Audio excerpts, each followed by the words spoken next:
Coba bayangkan Anda ini seorang kaisar agung.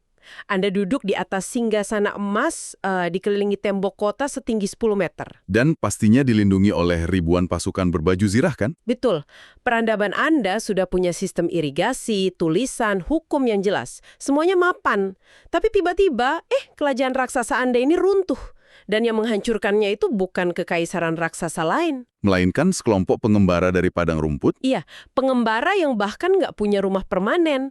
Mereka hidup di atas pelana kuda dan menu utamanya cuma susu sapi. Kedengarannya kayak lelucon kan? Sangat ironis, tapi memang begitu kenyataannya. Maksudnya gimana mungkin peradaban yang begitu maju bisa kalah oleh kelompok yang, buku teks sejarah kita sering sebut sebagai orang barbar yang miskin dan statis.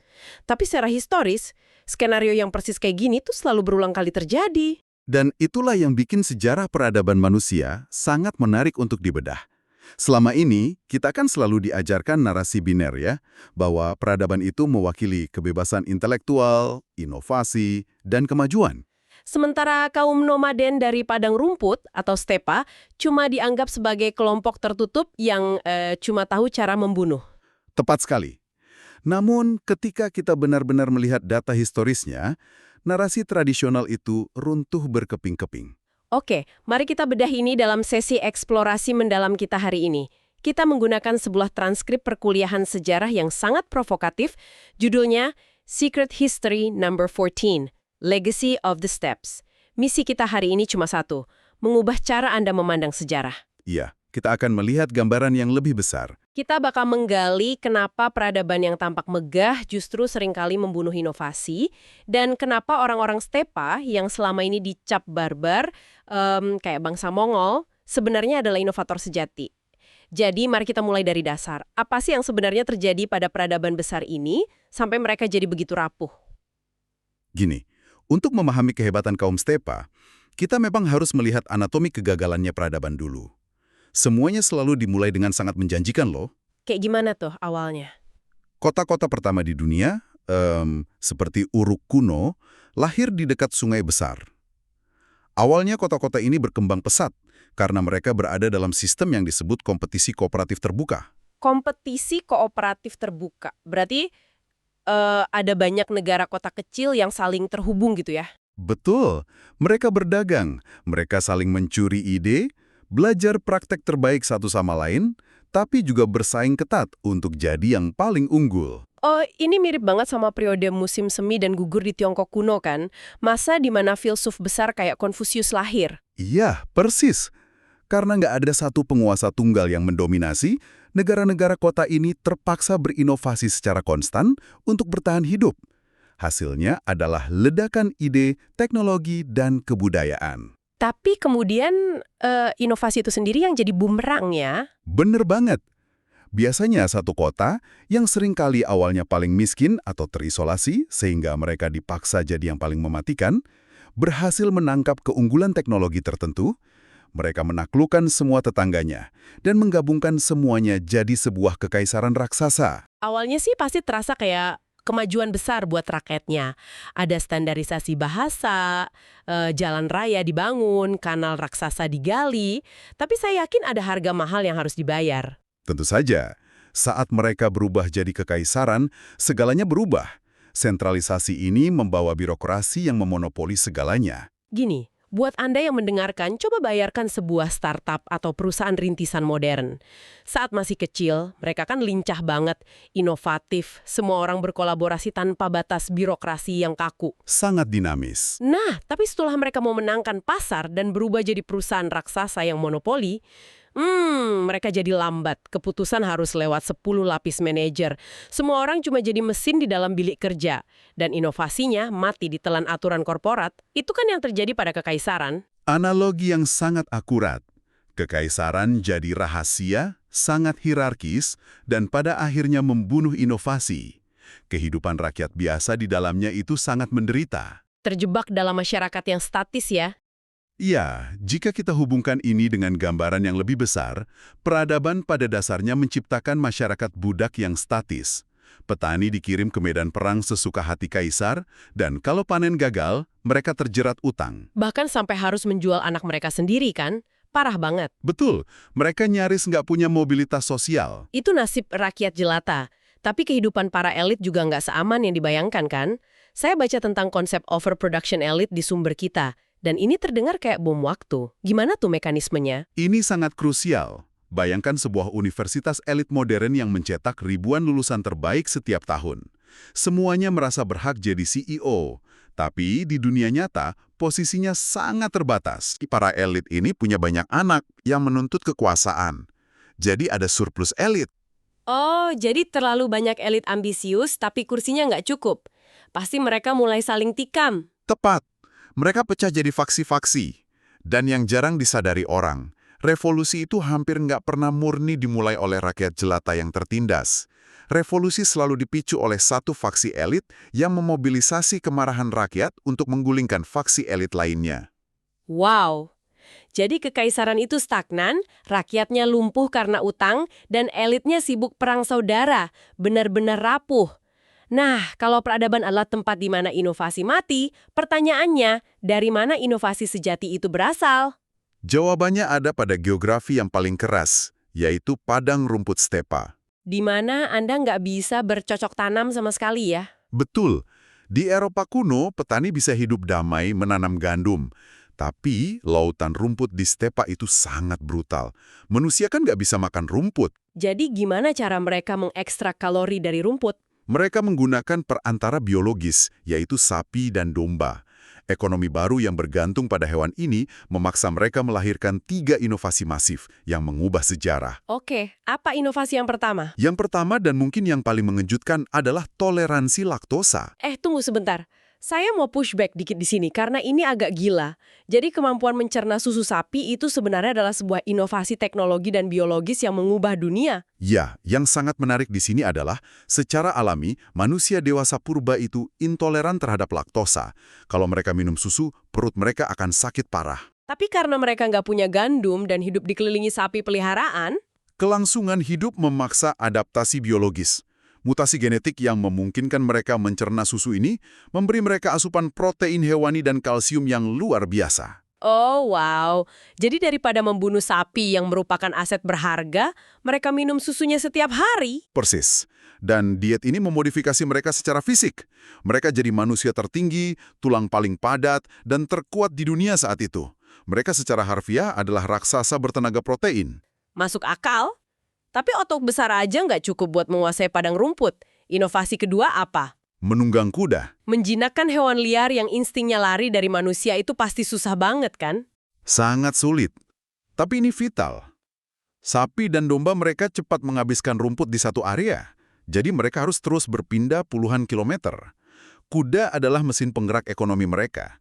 Tanpa kuda, Anda nggak bisa mengembalakan ribuan hewan liar. Bener juga. Terus inovasi ketiganya? Roda dan kereta, atau wagon. Ini memungkinkan seluruh kamp, tenda, harta benda, dan keluarga mereka berpindah melintasi padang rumput yang luas, layaknya kapal di lautan. Berarti mereka ini pada dasarnya menciptakan pangkalan militer keliling. Secara fisik mereka superior dan mobilitas mereka absolut. Tapi inovasi ini pasti bawa konsekuensi psikologis yang ekstrim kan? Gimana ceritanya memiliki sapi bisa menciptakan budaya perang yang agresif? Mari kita bandingkan dengan masyarakat agraris Eropa kuno. Di sana kekayaan berupa panen dibagi bersama. Perempuan punya kendali yang kuat dalam sistem yang condong ke matriarki, dan masyarakatnya sangat egaliter. Nggak ada konsep hak milik pribadi atau perang skala besar ya? Tepat. Tapi di stepa, sapi dan domba adalah hak milik pribadi yang sangat mahal. Dan masalah terbesarnya, Sapi itu punya kaki dan bisa dicuri orang. betul sekali. Kalau kawanan Anda dicuri tetangga atau mati karena badai salju, Anda hancur lebur. Ini menciptakan ekonomi yang sangat fluktuatif, semacam boom bust ekonomi. Hari ini kaya raya, besok kelaparan. Stres banget pasti. Ya, makanya ada formula sejarah yang konsisten di sini. Patriarki ditambah uang atau hak milik ditambah perang selalu berjalan beriringan. Konflik yang konstan menuntut pria dengan kekuatan fisik untuk memegang kendali. Harmoni nggak dihargai di stepa, agresi dan keberanian yang diutamakan. Nah ini nyambung ke krisis warisan kan? Kalau sapi itu dibagikan ke semua anak secara adil, lama-lama sapinya habis kalau ada wabah. Jadi mereka pakai konsep hak sulung atau primogeniture. Anak laki-laki tertua mengambil semuanya. Betul, demi mencegah kekayaan keluarga hancur. Terus nasib 9 anak laki-laki lainnya gimana? Mereka kan nggak dapat apa-apa. Mereka membentuk kelompok rahasia, semacam geng pemuda bersenjata, lalu pergi merampok, mencuri sapi dan wanita dari kelompok lain. Disinilah bagian yang sangat menarik buat saya. Gini, coba Anda bayangkan, anak-anak muda yang nggak dapat warisan ini pada dasarnya adalah pemodal Ventura atau venture capitalist dunia kuno. Tapi, alih-alih mendanai aplikasi startup, mereka berinvestasi dalam kelompok penyerang bersenjata untuk merampas kekayaan orang lain. Gila kan? Analogi yang bagus. Kelangsungan hidup memaksa mereka jadi wirausahawan kekerasan. Bahkan, bangsa Viking itu sebenarnya adalah keturunan langsung dari tradisi kelompok pemuda ini. Hah? Serius? Viking itu keturunan mereka? Wow. Tapi tunggu, dengan banyaknya pemuda bersenjata yang agresif kayak gini, gimana masyarakat stepa nggak hancur lebur karena saling bunuh? Mereka kan nggak punya birokrasi atau kaisar. Ini membawa kita pada sistem patron klien. Kayak hubungan mafia gitu. Ya, hubungan loyalitas bergaya kakak besar dan adik. Kalau saya meminjamkan Anda 10 sapi, Anda setia kepada saya. Nggak ada perbudakan di sini. Semua orang bebas dan independen. Itulah sebabnya motivasi bertarung mereka sangat tinggi. Mereka bertarung untuk pelindung mereka, bukan kaisar yang nggak pernah mereka kenal. Pantesan, pasukan wajib militer dari kekaisaran selalu dibantai habis-habisan sama mereka. Mentalitasnya beda jauh. Tapi ada bukti fisiknya nggak sih kalau kaum stepa ini, yang biasa disebut Yamlaya atau Proto-Indo-Eropa ini, benar-benar sebrutal itu saat menaklukkan dunia? Oh, bukti genetiknya sangat jelas. Saat bangsa Yamnaya bermigrasi dan menaklukkan Eropa, India, dan Iran sekitar 4.500 tahun lalu, itu bukan migrasi damai. Seringkali ini berupa genosida terhadap laki-laki lokal. DNA populasi agraris lokal banyak yang lenyap dan digantikan sepenuhnya oleh garis keturunan Yamnaya. Mengerikan sekali. Terus dari sisi linguistik gimana? Saya dengar bahasa kita juga dipengaruhi mereka. Betul. Bahasa mereka adalah ibu dari bahasa Latin, Yunani, Persia, Hindi, sampai bahasa Inggris. Contohnya gimana tuh? Misalnya, kosakata dasar untuk ayah. Di bahasa Latin itu pater, di Yunani kuno pater, di Sanskerta pitar, di Inggris father. Akarnya sama. Dan yang lebih membuktikan mereka nomaden, mereka punya kata kuno yang sama persis untuk kuda, roda, sapi, kereta. Tapi mereka nggak punya istilah yang sama untuk pertanian ya? Kayak kata bajak atau gandum gitu. Persis. Istilah pertaniannya berbeda-beda di tiap wilayah, membuktikan saat mereka mulai menaklukkan, mereka belum mengenal budaya bertani. Luar biasa. Jadi bahasa yang kita gunakan sehari-hari adalah sisa-sisa jejak penaklukan mereka. Dan bukan cuma bahasa kan, mitologi juga dirombak habis-habisan. Ya, ini memunculkan pertanyaan penting tentang bagaimana agama mencerminkan realitas ekonomi. Sebelum mereka datang, masyarakat memuja Dewi Ibu. Harmoni dengan alam, keseimbangan, ular sebagai simbol penyembuhan. Tapi setelah kaum stepa datang dengan budaya perangnya, semuanya berubah jadi pemujaan dewa langit kan? Betul, Dewa Langit melambangkan penaklukan, eksploitasi, badai. Dan ular yang tadinya suci, diubah narasinya menjadi iblis atau monster yang harus dibunuh oleh pahlawan pria. Hah, mitos pengorbanan si kembar juga dari sini kan? Cerita tentang seorang pria bernama Manu yang membunuh saudara kembarnya Yemo untuk menciptakan dunia. Ya, pola kekerasan sebagai fondasi penciptaan. Ini terlihat jelas pada penakluk besar keturunan budaya ini. Romulus membunuh Remus untuk mendirikan Roma. Genghis Khan membunuh sahabat baiknya untuk memimpin Mongol. Jadi, apa arti dari semua ini? Mitologi pahlawan kita saat ini sebenarnya berakar dari penakluk nomaden yang brutal ini, bukan dari kaum petani yang damai. Agama dan mitos itu pada akhirnya cuma alat untuk merefleksikan siapa yang sedang berkuasa ya? Tepat. Kaum stepa bukanlah orang barbar yang nggak beradab. Mereka adalah inovator yang sangat mudah beradaptasi dengan budaya kooperatif yang dinamis.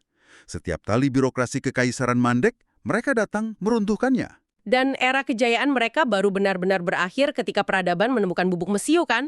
Meriam akhirnya bisa mengalahkan pemanah berkuda. Keseimbangan kekuatan berubah secara permanen. Betul, teknologi senjata api yang mengakhiri dominasi mereka di medan perang. Luar biasa. Gini, coba Anda para pendengar pikirkan tentang tempat kerja atau komunitas Anda saat ini. Apakah Anda merasa sedang berada di dalam sistem birokrasi kekaisaran yang kaku, lambat, dan mematikan ide baru? Ataukah Anda berada di lingkungan padang rumput stepa modern yang memaksa Anda untuk terus berinovasi, bergerak lincah, dan berkolaborasi secara loyal untuk bertahan hidup? Sejarah selalu relevan untuk menganalisis kehidupan kita sekarang. Dan itu bawa saya ke satu pemikiran provokatif terakhir hari ini. Dengan sistem kapitalisme modern yang terus menuntut pertumbuhan, ekspansi tanpa henti, dan pengejaran kekayaan pribadi yang kompetitif, apakah kita ini benar-benar telah menjadi masyarakat yang beradab? Atau jangan-jangan, kita sebenarnya masih menjalankan mentalitas penaklukan kaum Yamnaya Purba, cuma bedanya sekarang kita mengganti kuda dan pedang dengan ruang rapat dan pasar saham. Silahkan Anda renungkan itu.